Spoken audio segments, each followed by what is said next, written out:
রহিম। নুরপুরবাসী কর্তৃক মাদক বিরোধী এই সমাবেশের সম্মানিত সভাপতি,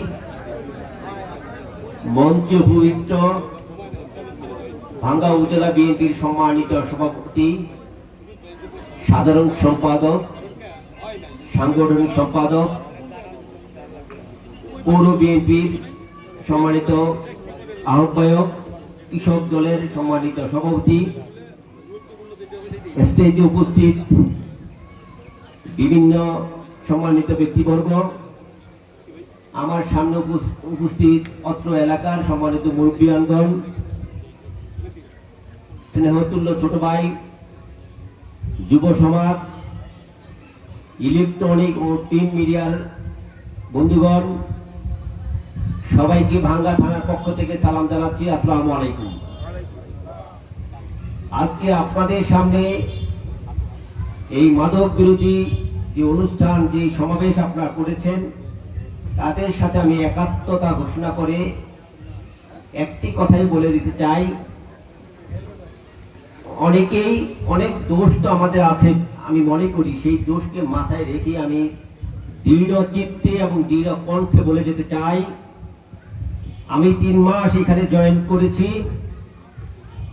আমি কোনো মাদক, কোনো জুয়া, কোনো অবৈধ কাজের সাথে নিজে সম্পৃক্ত না।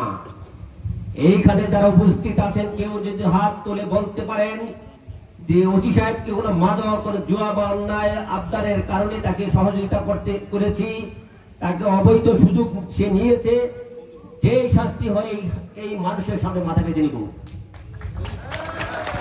কিন্তু আমি বলে দিতে চাই, আমার অফিসাররা, কিছু অফিসার তো সব সমান না। আপনারা আমাদেরকে সহযোগিতা করবেন। আমাদের অফিসার সম্পর্কেও যদি কারো কোনো কথা থাকে, আমার এক ভাই বলেছেন, আমি ঢালাও কথা বিশ্বাস করতে চাই না। আমার সভাপতি মহোদয় কিছু বলেছেন যে মাইক পাওয়ার পরে যে যা মনে করে বলে যাবেন, কাজের সময় কেউ বলবেন না, এই সুযোগ হবে না ভাই। আপনি আমার স্পেসিফিকলি অফিসারের বিরুদ্ধে বলবেন, যদি আমার বিরুদ্ধে হয় সেটাও কোনো আমি মাথা পেতে নিব। আপনাদের সম্মানিত অভিভাবকরা যারা এখানে আছেন, বিএনপির নেতৃবৃন্দ আছেন, আমাদের ভাঙ্গা 4 আসনের সম্মানিত এমপি মহোদয় আছেন, তিনি অত্যন্ত নিরলস আন্তরিকতার সাথে চেষ্টা করে যাচ্ছেন যে কোনো মাদক যেন না থাকে। ওসি সাহেব কোনো মাদকের বিরুদ্ধে যেন কেউ রিকোয়েস্ট না করে, সেই কথা বারংবার বলে। আমি এখানের যে বিএনপির যারা নেতৃবৃন্দ আছেন তাদেরকেও ধন্যবাদ জানাই। তারা কখনো মাদক বা জুয়ার বিষয়ে তারা এমন কোনো তদবির করেন নাই যেটার জন্য আমার বিব্রত বোধ করতে হয়। তারপরেও ছোটখাটো সমস্যা তো থেকেই যায়, থাকে। আমি আপনাদের মাধ্যমে রিকোয়েস্ট করতে চাই, কোনো মাদক বা জুয়ার ব্যাপারে কোনো কেউ তদবির নিয়ে আসবেন না। যদি আসেন, তার নাম ঠিকানা রেখে দিব, পরবর্তীতে মিটিংয়ে কিন্তু তার নাম বলে দিব। আপনারাও মিটিংয়ে এসে এক একজনে এক এক রকম মন্তব্য করবেন, পরবর্তীতে সুযোগ করে আবার আপনি এই মাদকের জন্য, জুয়ার জন্য রিকোয়েস্ট করবেন, এই সুযোগ হবে না ভাই। আমি আপনাদের সহযোগিতা নিয়ে আমি সোজা চলতে চাই। আমি দৃঢ় কণ্ঠে বলে দিতে যেটা বললাম, যদি আমার বিরুদ্ধে যদি যায় মাদক জুয়ার বিষয়ে, আপনারা যেখানে হোক আমাকে বলবেন, আমি যে কোনো কথার জন্য আমি প্রস্তুত আছি। কিন্তু ঢালাও ভাবে বলে যাবে সেই কথা ভাই আমি রিসিভ করব না। আমি আপনাদের সহযোগিতা চাই। সারা বাংলাদেশে দেখেন মাদকের একটা চরম সমস্যার কারণে বিভিন্ন জায়গায়, বিভিন্ন সমাজে মাদক বিরোধী বিভিন্ন সেমিনার হচ্ছে, বিভিন্ন প্রোগ্রাম হচ্ছে, অনাকাঙ্ক্ষিত ঘটনা ঘটছে। বাট আমি মনে করি এই ভাঙ্গার 2-1টা ঘটনা ছাড়া সবাই শান্তিপ্রিয় এবং আন্তরিকতার সাথে চেষ্টা করতেন মাদক যাতে নির্মূল হয়। আইন দয়া করে নিজের হাতে তুলে নেবেন না। আমাদের নেতৃবৃন্দ যারা এখানে টেবিলে আছেন সবাই জানেন, আমাদের আইনগত কিছু ত্রুটি, কিছু সীমাবদ্ধতা তো আছেই। আমরা অনেক সময় আছে একজন বা 1 পুড়িয়া বা 2 পুড়িয়া 1টা বা 2টা মাদক পাই, সেখানে আমাদের মাদক মামলা দিতে গিয়ে আমাদের বিভিন্ন সমস্যা ফেস করতে হয়। এই সমস্যাগুলো ওভারকাম করার জন্য আমাদের এমপি মহোদয় আছেন, তিনি অত্যন্ত আন্তরিক এবং তিনি অত্যন্ত বিচক্ষণ।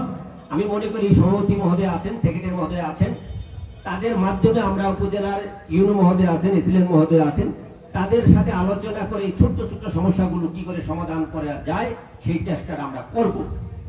আপনারা ইতিমধ্যে জানেন আমাদের সম্মানিত সভাপতি সেক্রেটারি সহ অন্যান্য প্রিন্ট মিডিয়া, ইলেকট্রনিক মিডিয়ার যে সাংবাদিকবৃন্দ এখানে আছেন, তাদের সাথে আমার একটা অ্যাড আছে সম্ভবত রিসেন্ট মিডিয়া। আমরা যে কোনো মাদক বা যে কোনো ওয়ারেন্টের যে তথ্য পাই সাথে সাথে ওটাতে আমরা দিয়ে দিই।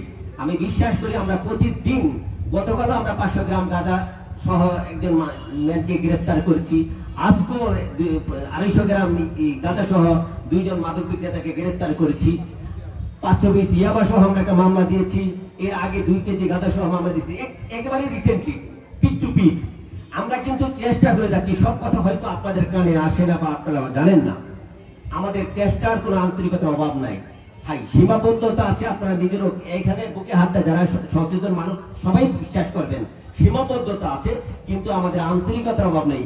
আমাদের মাননীয় পুলিশ সুপার মহোদয়, আমাদের ডিআইজি মহোদয় সহ আমাদের সিনিয়র কর্তৃপক্ষ, তাদের প্রত্যেকের একটি কথা, কোনো মাদকের বিষয় কোনো জিরো টলারেন্স, মাদক নিয়ে কোনো আপোষ করা যাবে না। আমি আপনাদের সামনে কথা দিয়ে গেলাম, মাদকের বিষয় কোনো আপোষ আমিও করতে চাচ্ছি না, আমার অফিসাররা যদি করে দয়া করে তাদের তথ্য দিবেন। আর আপনাদের মাধ্যমে আমি উদারত আহ্বান জানাই, যে কোনো তথ্য আমার কার্ড দিয়ে গেলাম, আপনাদের নেতৃবৃন্দ আছে, অনেকের কাছে নাম্বার আছে, যে কোনো তথ্য আপনারা দিয়েন, আপনাদের কথাগুলো গোপন থাকবে। কিন্তু আপনাদের কাছে একটা রিকোয়েস্ট, আপনারা এই মাদক নির্মূল, মাদকগুলা খায় কারা? ইন্ডিয়ার লোক তো এখানে এসে খায় না, বলেন? এইখানে লোক যদি বিক্রি করে, আপনার ছেলে আপনার ভাতিজাই তো এই মাদক গ্রহণ করছে। এই বিষয়গুলো আপনাদের সচেতন থাকতে হবে। আপনাদের ছেলেদের বিকালবেলা প্রত্যেকের কাছে একটা করে মোবাইল কিনে দিয়েছেন, অ্যান্ড্রয়েড মোবাইল। সেই মোবাইলগুলো দিয়ে ফেসবুকে, ইউটিউবে যে যা ইচ্ছা দেখতেছে, বলেন? বিকালবেলা আমরা যখন ছোট ছিলাম, বিকালবেলা আমরা ফুটবল খেলেছি। এখন দেখা যায় 3 জন বন্ধু বান্ধব একসাথে বসে আছে, প্রত্যেকে আলাদা আলাদা মোবাইল দেখতেছে, কার সাথে কোনো কথাও কেউ বলছে না। আপনার ছেলে, আপনি বিদেশে আছেন, আপনার টাকা আছে, বা আপনার ব্যবসা করতেছে, আপনার টাকা আছে, আপনার ছেলে ইন্টারমিডিয়েট পড়ে বা 9-10-এ পড়ে, আপনি তাকে মোটরসাইকেল কিনে দিয়েছেন। কেন ভাই কিনে দিলেন বলেন? আপনার যারা এই কলেজে পাশাপাশি সব কলেজ, এইখানে যে ছেলেটা কলেজে পড়ে, যে মেট্রিকে পড়ে, তার মোটরসাইকেল দিয়ে সে কি করবে বলেন? সে বন্ধু